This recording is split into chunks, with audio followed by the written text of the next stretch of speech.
लो जी,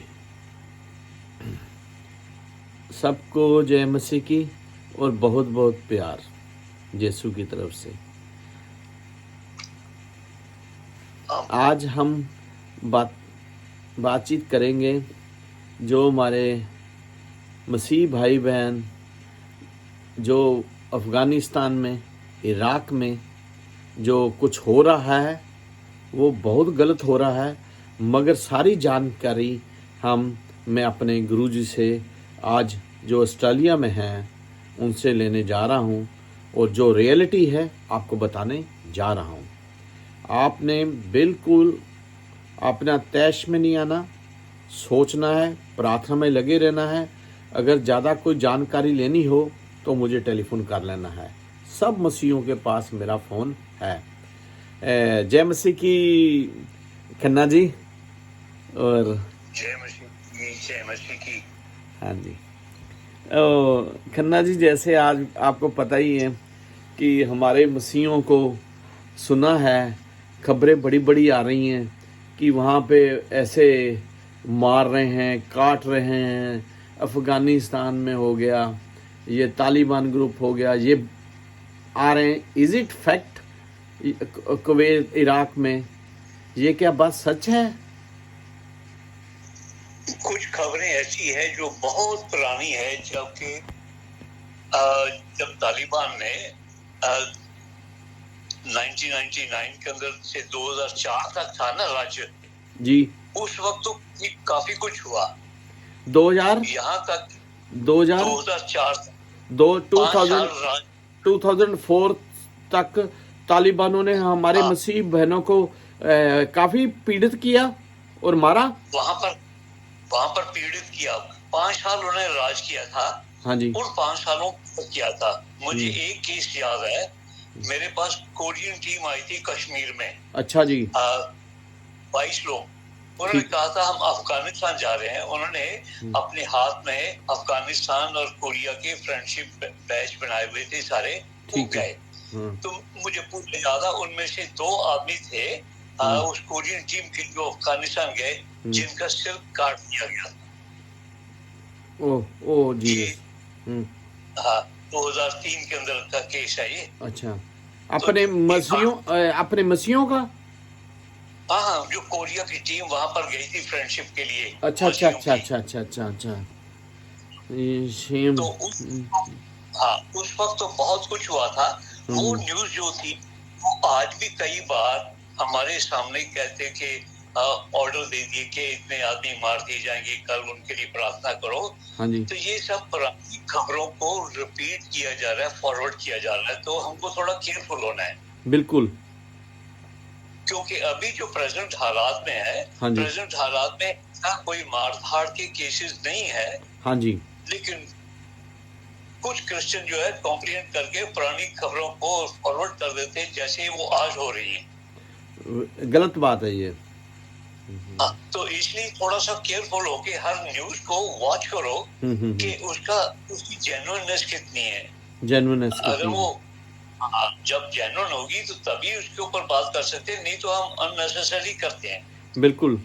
number 2 कि जब persecution आती है जी, तो परसिक्यूशन मसीह सह सकते हैं अगर उनको मालूम हो कि इसका मतलब क्या है। जब कभी किसी चीज का मीनिंग मिलता है कि मैं सफर कर रहा हूं अपने खुदाबंद के लिए, और उसकी जैसे मसीह खुद क्रूस पर जाके उन्होंने तकलीफ सही, हम भी उसकी तकलीफों के साथ शेयर करते हैं। तब तो परसिक्यूशन में जाना समझ लगती है कि समथिंग इज गुड।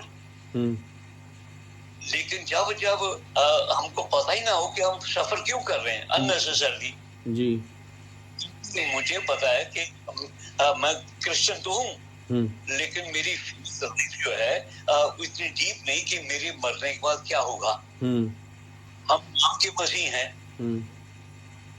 इसी तरह से बहुत से लोग जो है वो नामी हैं और इसलिए परसिक्यूशन को हवा बनाकर आगे ले जाते, जैसे डरते हैं।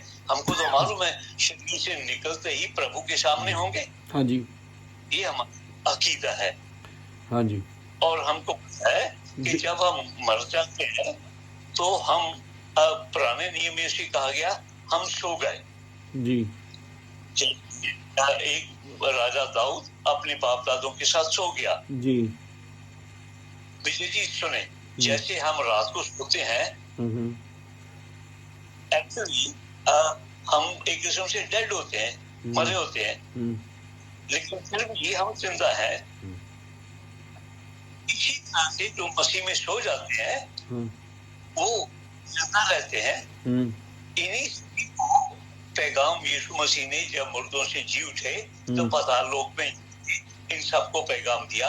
आदम और हवा से लेकर जितने भी विश्वास में लोग आए थे, प्रभु में थे, जो खुदाबंद को जानते थे, वो सारे के सारों को उसने उनकी कैद से उठा दिया और शैतान अपने पांवों तले रोन दिया और उनके जेल के दरवाजे तोड़ दिए। अब उस इनको जिंदा रखा। इसलिए मसीह जो है जब मर जाता है वो प्रभु में सो जाता है। जब प्रभु यीशु मसीह आएंगे तो तब हम सब के साथ उसके साथ पुनरुत्थान होंगे, क्योंकि हमारा पुनरुत्थान नहीं हुआ। हमारा पुनरुत्थान, हमारा रेजरेक्शन जो है यीशु मसीह के आने के साथ ही होगा। जब वो आएगा तब रसूल कहते हैं ना कि जब आएगा, पहले थस्सलुनियों के खत के अंदर उसने लिखा है कि जब वो यीशु आएगा हम बहुत से लोग मरेंगे नहीं, हम उस हवा में ही उसके साथ आ जाएंगे। बिल्कुल। यानी कि जब तक यीशु मसीह नहीं आता हम सब मसीह में जो उसमें है वो सो रहे हैं, लेकिन इसका मतलब वी आर लिविंग।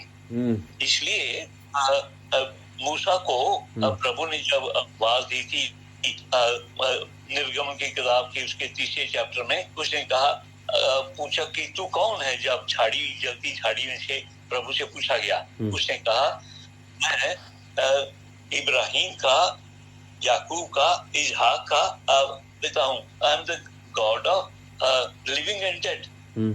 यानी कि इजहाक और वो तो मर गए थे, तो खुदावंद उस जिंदों का और मुर्दों का मतलब क्या है?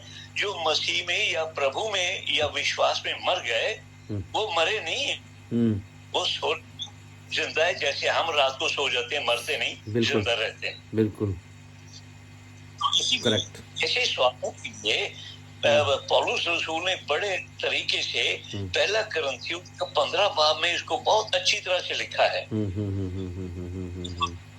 अगर पढ़ेंगे उसने कहा ये सारी बातें मेरे पास भी पहुंची हैं, मेरे पास आई और मैंने तुझे बता दिया कि हम जो मसीह में है अब वो सारे के सारे खुदा के हाथ में हिफाजत में है। आगे उसने कहा कि आखिर का जो दुश्मन है जिसको मारा जाएगा, खत्म किया जाएगा, वो मृत्यु है। इसका मतलब ये हुआ कि प्रभु यीशु मसीह ने एक बात तो बता दी कि लास्ट जो डिस्ट्रॉय किया जाएगा उससे पहले तो पावर, अथॉरिटी, शैतान की सारी ताकतें वो तो उसको सरेंडर हो गई, लेकिन जब खत्म कर देगा तब ये शरीर जो है मरणशील है, अमरता को प्राप्त कर लेगा। पहला कुरिन्थियों 15 बाब में 50 से 55 आयतों के बीच में इसका जिक्र है, जिसमें कहा गया जब ये मरणशीलता अमरता को पहन लेगी तब ये वाक्य पूरा हो जाएगा। और मृत्यु है उसका जो डंक है वो है पाप, और पाप की ताकत है शरीयत, यानी कि लॉ। तो इसलिए यीशु मसीह ने हम सबको क्या किया कि शरीयत से निकाल के हमको विश्वास के अंदर लेके आए, क्योंकि कोई भी व्यक्ति शरीयत के द्वारा यानी कि जिसको लॉ के द्वारा हम खुदा के सामने धार्मिक नहीं ठहर सकते। हमारे को गिफ्ट दी गई है। तो इस तरह से समझते हुए कि जितने भी लोग आज अगर अफगानिस्तान में जिनको कहा गया कि ये उनके ऊपर परसिक्यूशन है, 200 क्रिश्चियन है, उनको कल को कर दिए जाएंगे, ये तमाम खबरें कब ये IS सकते थे। कहाँ से आई हैं ये खबरें? हाँ, इराक और सीरिया में हुआ करता था। हाँ जी। ये वो खबरें हैं जिनको आज वो हम समझते हैं ये अफगानिस्तान में हो रही हैं। आईएस की जो है ना, उन्होंने जरूर किए थे ये कत्ल इराक के अंदर और टर्की के अंदर और ईरान के अंदर ये वाकये तो हुए, लेकिन ये पुराने वाकये है उस वक्त में जब आईएस का जोर था। मैं अभी जो अफगानिस्तान में है ये हक्कानी ग्रुप है जिसका आईएस के साथ लिंक है। लेकिन अभी उनकी लड़ाई जो है अभी तो सल्तनत यानी कि अफगानिस्तान पर कब्जा करने के ऊपर है। अभी परसिक्यूशन नहीं है। अभी तो लोगों को के सामने उनको अपना इमेज बताना है कि हम तो राज करने आए हैं। राज हो जाएगा तो उसके बाद जाके करेंगे। अभी तो राज ही एस्टेब्लिश नहीं हुआ अफगानिस्तान में। सही बात। तो इसलिए हमको जो ऐसी खबरें आती है ना उसके ऊपर गौर करने से पहले ये देख लें कि ये वाकया कब के हैं, कौन कर रहे हैं। एकदम हमको उसके लेके अपना रोना पीटना मत शुरू कर दें। सही प्रभु बात। के सामने हाथ रखें कि मसीहों पर आफत तो आएगी, लेकिन आएगी वो मसीह सब के सब जानते हैं कि हम शरीर से निकल के प्रभु के सामने होंगे और हम तो सोच और उसके जब आएगा तो उसके साथ हम उसके साथ स्वर्गलोकों में उठा लिए। आमीन आमीन। तो इसलिए थोड़ा सा ध्यान से इन खबरों के ऊपर ज्यादा गौर करें कि सोर्स कौन से आ रही है, कब की है, कि आज का वक्त नहीं है। इसका यही निकला है आपकी 99% है। उसको ध्यान से एकदम उसके ऊपर इमोशनल ना हो जाए। बिल्कुल बिल्कुल। मैं कहना चाहता यही हूँ कि जैसे मैंने खबरें सुनी ना एकदम ताव में आ गया। मैंने कहा जाऊं तो अब जाऊं कहाँ, क्योंकि जैसे इन्होंने YouTube में दिखाई मैं एकदम भड़क गया। मैं क्या हमारे मसीह इतने 229 दिस वन दैट वन। और अब ऐसा है कि आपने जैसे समझाया है हमारे मसीह सोए हुए हैं। पुरानी बात है, ये नई बात नहीं है। इसको जो इन लोगों को नई बातें समझ के भड़का रहे हैं या जो भी कुछ कर रहे हैं, वो मेरी प्रार्थना है कि वो बंद करें। और जब पीछे भी हुआ है तो अच्छा तो हुआ नहीं है, वी नो। बाकी जो जड़ है ना इनकी, जो ये कर रहे हैं ना, तो हम चुप करके तो बैठेंगे नहीं। हमने तो प्रोटेस्ट करना है, जिनेवा में भी करना है, सारे इंग्लैंड, जैसे आप ऑस्ट्रेलिया में है, पट्टी साहब कनाडा में है। हम इनको ये तो हमारे मसीहों के ऊपर अब ना कोई उंगली भी उठा देगा ना तो हम अब चुप तो होने वाले नहीं हैं। हम तो प्रोटेस्ट करेंगे। हम अपना ये तो दब के तो बैठने वाले नहीं है ना। बाकी मैं उन भाइयों को अपने अर्ज करता हूँ, कोई भड़को ना, ऐसी कोई बात नहीं है। जैसे मेरे गुरु अपने टीचर मेरे श्री CM खन्ना जी ने बताया है, चुपचाप खबरों की जांच पड़ताल करो। और हमें हमारा जो रब है वो पीस ऑफ प्रिंस है। हाँ जी, एकदम ये सच है जो भी कहे सच है। हाँ जी।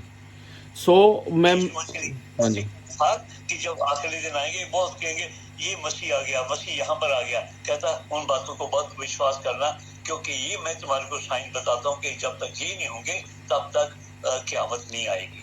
सही बात। तो हमको इसी तरह से बड़े होशियार होके रहना है। और दूसरा, हम कल्पेंगे, रोएंगे, उससे क्या होगा? कुछ नहीं होने वाला, नहीं होगा, क्योंकि फाइट हमारे प्रभु ने करनी। तो ज्यादा प्रोटेस्ट कर सकते, प्रोटेस्ट करने से कभी कुछ हुआ? कुछ नहीं होता। हाँ जी हाँ जी। हमको अपनी दुआ में प्रभु को कहना है, प्रभु तू इनका सबका रक्षक है।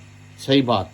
हमारे जो भाई हैं तू रक्षक हैं, चाहे इराक में है, चाहे अफगानिस्तान में है, चाहे इंडिया में है, चाहे पाकिस्तान में है।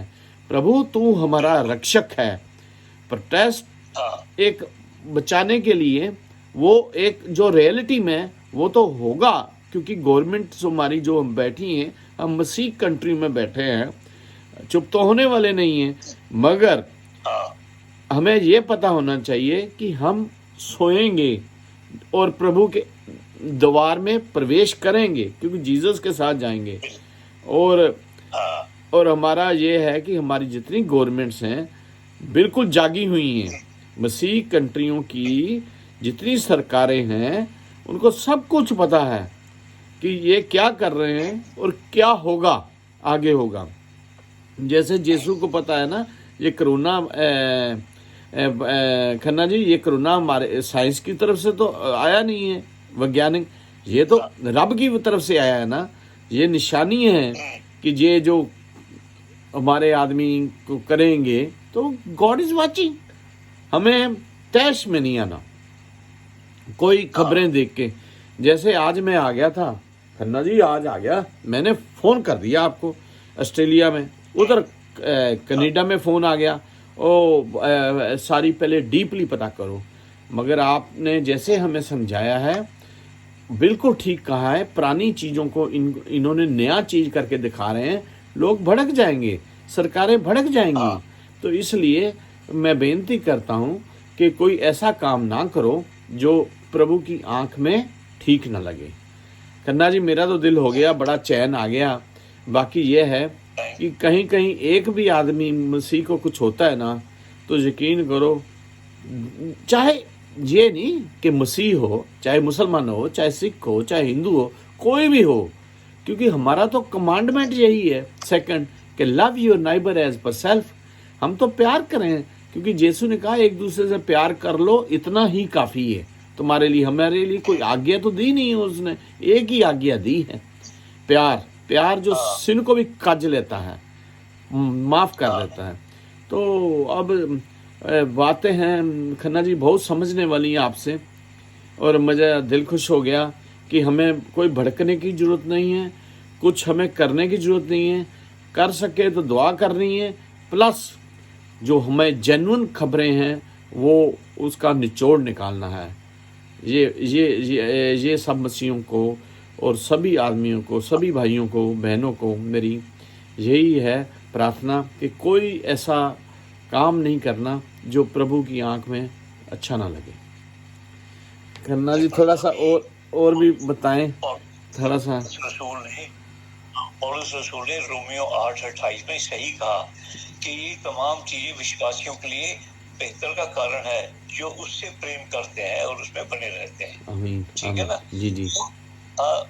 जो भी होगा, परसिक्यूशन भी होगी तो हम लेंगे। पौलुस रसूल ने कितनी परसिक्यूशन सही, पीटर का सिर काट, पीटर को क्रूस पर चढ़ा दिया गया, याकूब को मार दिया गया, यूहन्ना बपतिस्मा का सिर काट दिया गया, ये परसिक्यूशन हुई।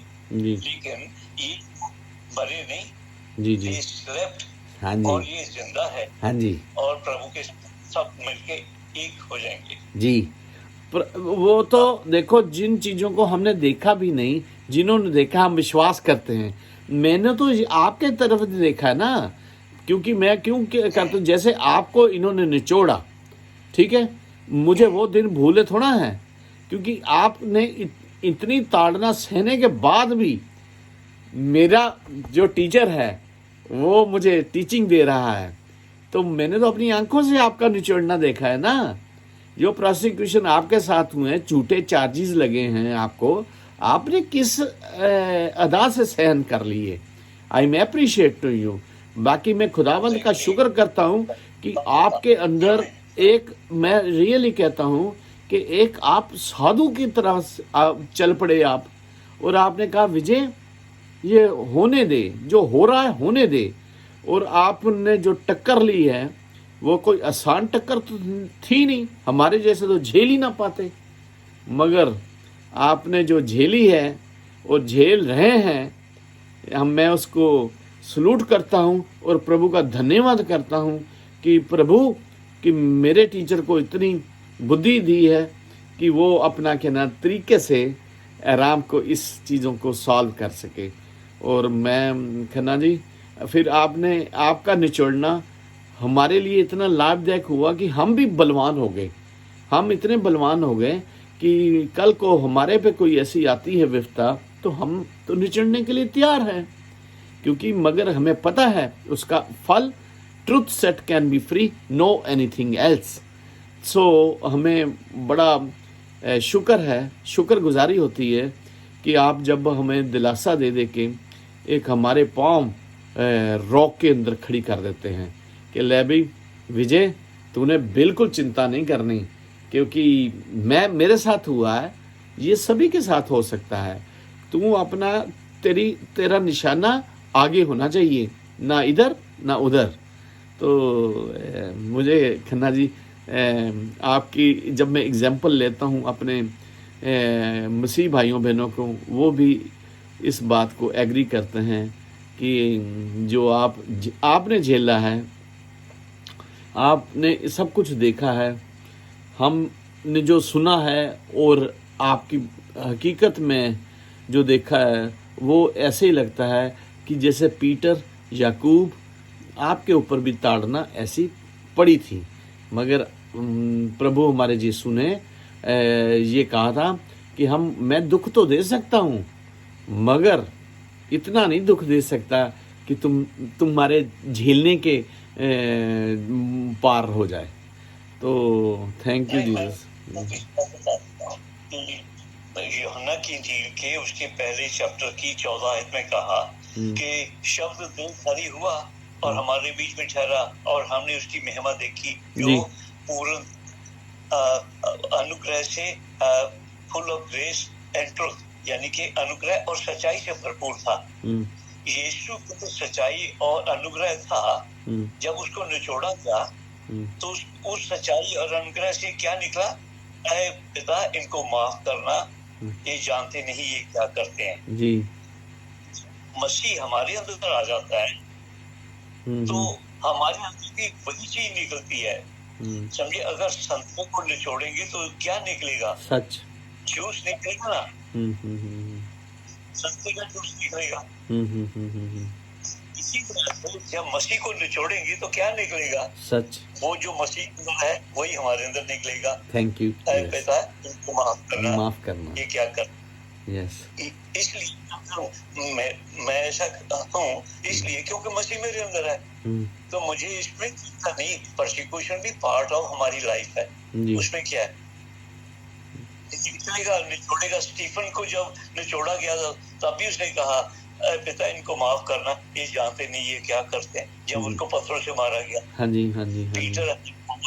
इसलिए हर बिलीवर जिसके अंदर मसीह रहता है उसके अंदर ग्रेस और ट्रूथ रहता ही रहता है। यस। और वो परसिक्यूशन से भागता नहीं है, क्योंकि इसको पता है ये शरीर तो वैसे भी मरना है। लेकिन जब हम मसीह के अंदर मरते हैं, हम मरते नहीं, सो जाते हैं। और जब वो आएगा उसके साथ जी उठेंगे। आमीन। ये हमारी उम्मीद है, इसी उम्मीद से हम जिंदा रहते हैं।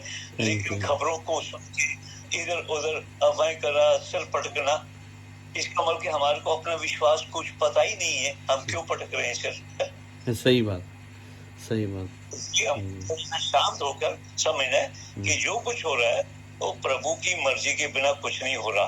सही बात। शादी हुई कि फर्स्ट सेंचुरी के रोमन ने तो हजारों लोगों को सूलियों पर चढ़ा दिया था, लेकिन उन्होंने तब भी नहीं अपना ईमान किया, तब भी इसी पे बने रहे। 14th सेंचुरी के अंदर बिशप ऑफ स्पार्टा थे, जब उनको आग के अंदर जलाया गया तब भी उसने कहा कि मैं प्रभु का डिनाई नहीं करूंगा। तो हमारे हिस्ट्री में जिसमें लोगों को ताप आए, मर गए, लेकिन उन्होंने हंसते हुए अपनी जान दे दी कि मैं जैसे निकलूंगा मसीह के पास होऊंगा, क्योंकि मेरे अंदर उसी का रस है। उसको सताया, मुझे सताया गया, आने वाले विश्वासियों को भी सताया जाएगा, लेकिन वो रस उनको जिंदा रखेगा, क्योंकि उनकी आशा उसके ऊपर है कि जैसे शरीर छोड़ेंगे हम मसीह में सो जाएंगे, मसीह आएगा, हम उसके साथ उठा लिए जाएंगे। इसलिए मेरे अंदर कोई खास चीज नहीं, मसीह है जो सबके अंदर है।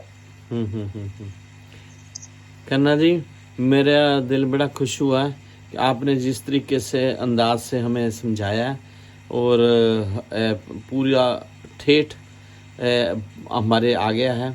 तो मैं ये चाहूँगा कि प्रार्थना करें कि सभी के लिए, अफ़गानिस्तान के लिए, इराक़ के लिए, जहाँ जहाँ हमारे मसीह भाई बहन को प्रताड़ित किया जाता है, वो इस चीज़ों को ना करें और प्रभु उनको अपना कलश दिखा दें और उनके साथ बिल्कुल ऐसा ना हो कि हमारा दिल भी रोए।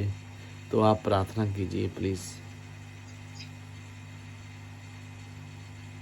पिता परमेश्वर, आपका धन्यवाद करते हैं आज की सुबह के लिए, जो आपने हमें ये वक्त दिया कि हम आपके चरणों के सामने आए। और इस समय तमाम चारों तरफ संसार में जहाँ जहाँ भी सताव आ रहे हैं, जहाँ जहाँ भी सरकारों से या किसी ग्रुप से मसीहियों के ऊपर अत्याचार और उनके ऊपर सताव आ रहे हैं, हम आपसे मिन्नत करते हैं हर एक मसीह को इतनी शक्ति और ताकत दे ताकि वो सताव के बीच में आपका गवाह बन सके। सताव उसको दबा ना सके, लेकिन सताव के अंदर आपकी कुव्वत और ताकत उसमें से देखी जा सके और उसके अंदर मसीह की झलक दिखाई दे। प्रभु जी, हम जानते हैं कि बिना मकसद के, बिना विजन के आप कुछ नहीं करते। आपने जो कुछ करना है वो अपने सोच समझ के देखना है। जहाँ पर हमारे को कुर्बानी देने की आवश्यकता होगी, आप कुर्बानी मांगेंगे। जहाँ पर आपने बचाना होगा, आप बचाएंगे, क्योंकि आपका एक ही काम है कि हर एक घुटना और हर एक जवान घुटना झुकेगा और जवान कहेगी कि यीशु ही मसीह है। आमीन। ऐ पिता परमेश्वर, थैंक यू। आपका धन्यवाद करते हैं कि इस वक्त जितने मसीह जो परेशान है उन सबको तो अपनी समझ दे ताकि वो जान सके कि हम लड़ाई लड़ नहीं सकते, लड़ाई तो हमारे प्रभु की है। जब प्रभु हमारे साथ है तो हमारा विरोधी कौन हो सकता है? अगर विरोधी आता है तो प्रभु ही हमें इजाजत देता है कि ये तेरा वक्त है कि तू खड़ा होकर गवाही दे सके। अदालतों के अंदर जाकर जहाँ जहाँ भी होगा वहां पर तू अपनी सच्ची गवाही दे सके। इसलिए प्रभु, हम आपसे मिन्नत मांगते हैं कि सारी कलीसिया जो कि तेरा शरीर है, जो सारे संसार में फैला हुआ है, जिस किसी के ऊपर भी सताव आता है तो उन्हें हिम्मत दे, ताकत दे, ताकि उसको वो समझते हुए कि क्या वाकया प्रभु ने मुझे गवाही देने के लिए कहा है या कुर्बानी देने के लिए कहा गया है। जो भी होगा प्रभु, तू अपनी ताकत देना। और हम जितने मसीह परेशान हो जाते हैं उनको समझ देना कि जब प्रभु, जिसने सारी कमान अपने हाथ में ली, सारी संसार की ताकतें उसके अंदर है, सारी चीजें प्रभु ने उसके पांवों को नीचे कर दी, तो हमारी जान भी तो उसके हाथ की सेफ है। क्योंकि ये शरीर तो मरणशील है, ये तो मरेगा ही, लेकिन अगर मरेगा अमरता के लिए तो प्रभु जी कितनी महान बात है। जो प्रभु में मरते हैं वो मरते नहीं, वो सदा के लिए अमर हो जाते हैं।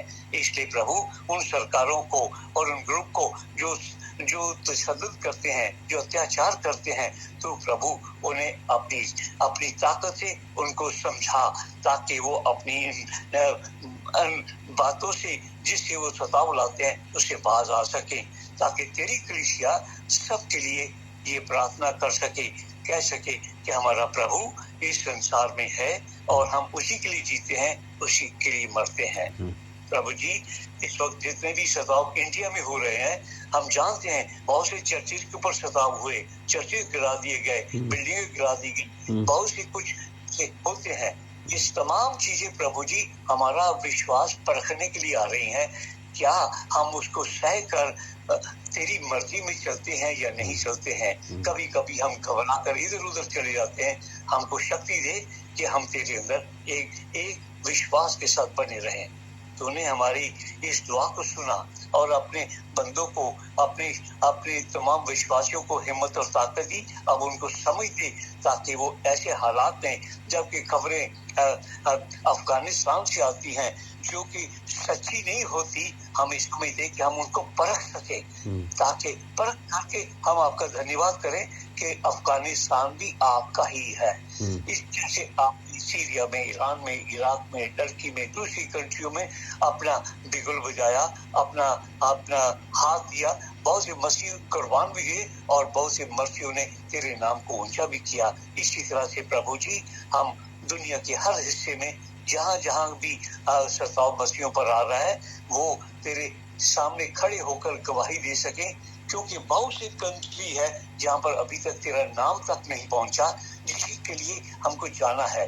जैसे पहली रसूली कलीसिया गई और उन्हें अपनी जान की बाजियां दी, और ताकि उनका खून का कतरा जहाँ गिरा वहां पर कलीसिया ने जन्म लिया, क्योंकि हर एक मसीह का खून बेकार नहीं जाता, एक ड्रॉप से वहां पर कलीसिया बन जाती है।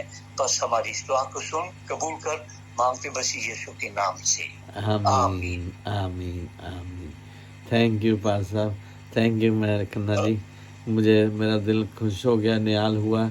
आपसे काफ़ी देर से बात भी नहीं हुई थी और आपसे इनकरेजमेंट मिली और चैन मिला, और सारे सुनने वालों को सभी का बड़ा बड़ा प्यार, और मेरे गुरुजी की तरफ से, खन्ना जी की तरफ से बहुत बहुत प्यार।